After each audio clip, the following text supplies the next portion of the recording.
এত বড় যে পাগারের মধ্যে মাছ থাকবো ভাবছিলাম না, আর কিভাবে মাছটা মারলো ভিডিওটা দেখতে বুঝবে। আসসালামু আলাইকুম বন্ধুরা, আশা করি এনারা সবই ভালো। আলহামদুলিল্লাহ আমিও ভালোইতে। আজকের ভিডিওটা শুরু করলাম আমার দহন থেকে। শিলবুড়িতে স্যামসাং এর এই মোবাইলটা আইছিল, আর মোবাইলটার মানে ফোল্ডার অরিজিনাল লাগে, তাই আমি অরিজিনাল ফোল্ডার আনি হাইরে লাগাইলাম। আর গ্লুসও কিন্তু মারছি না এই ফোল্ডারটা, যেহেতু ফোল্ডারটা আমি ফ্রেম সুদ্ধা লাগাইছি আর ফিঙ্গারপ্রিন্টও কিন্তু 100% ওয়ার্ক করতেছে, কোনো ভেজালই নেই। আর এই রিয়েলমি C67 মোবাইলটা আইছিল পার উপরটা থেকে, এই মোবাইলের কিন্তু ফোল্ডারটা চেঞ্জ করে দূর লাগে, তার লাগে আমি সাফা টাফা করে হাইরে হাই কোয়ালিটির ফোল্ডার একটা এই মোবাইলটা ফিটিং করে আনলাম। আর আমি এখন আঙ্গর পাগার দিয়ে গেছি, যেহেতু আঙ্গর এক পাগার থেকে মাছ মারি হাইরে আরেক পাগারও সারবো। আর আমি দহনের মধ্যে কাম করতেছিলাম, তার লাগে অল্প দেরি হয়ে গেছে, তাই পাগারের দিকে অর্ডার ফট যাওয়া লাগাই দিলাম। ফাইনালি পাগার হয়ে পাইলাম, আর হেরে দেখলাম যে অলরেডি মাছ টাছ মাইরা লাইছে। আর মাছটি কিন্তু হানা ফটাফট ডেগোর মধ্যে উঠানি হইতেছে, যেহেতু এক পাগার থেকে আরেক পাগার নিয়ে আসার অল্প দেরি হয়ে গেলে মাছটি মরার চান্স আছে, তাই 4 ডেগোর মধ্যে মাছটি সুন্দরভাবে উঠানি হয়ে গেল। আঙ্গর আরেকটা পাগারও সারবার লেগে এখানে কম্পিউটার কার্ড একটা নিয়ে এলাম, যেহেতু ব্যাপারি করে কয়েকটা মাছ মাপে দূর লাগে। আর মাছটি কিন্তু এখানে সুন্দরভাবে ব্যাপারি করে মাপে দিয়ে দিলাম। এই শীতল মাছটা কিন্তু বহুতই বড়, এই মাছটা আঙ্গর জেডাগর পাগারের মধ্যে পাইছিল। আর এখন আঙ্গর আরেকটা পাগার দিয়ে গেতেছি, যেহেতু 4 ডেক মাছ মারছিল ওই পাগারও সারবার লেগে।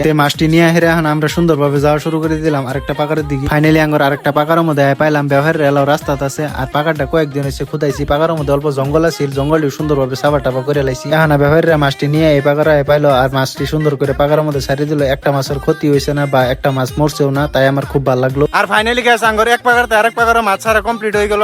আজকের ভিডিওটা এই পর্যন্ত আছিল। আশা করি আজকের ছোট একটা মিনি ব্লগ ভালো লাগছে নিকটন থেকে। নতুন একটা মিনি ব্লগের লগে দেখা হবো আজকের লেগে। তানি আল্লাহ হাফিজ।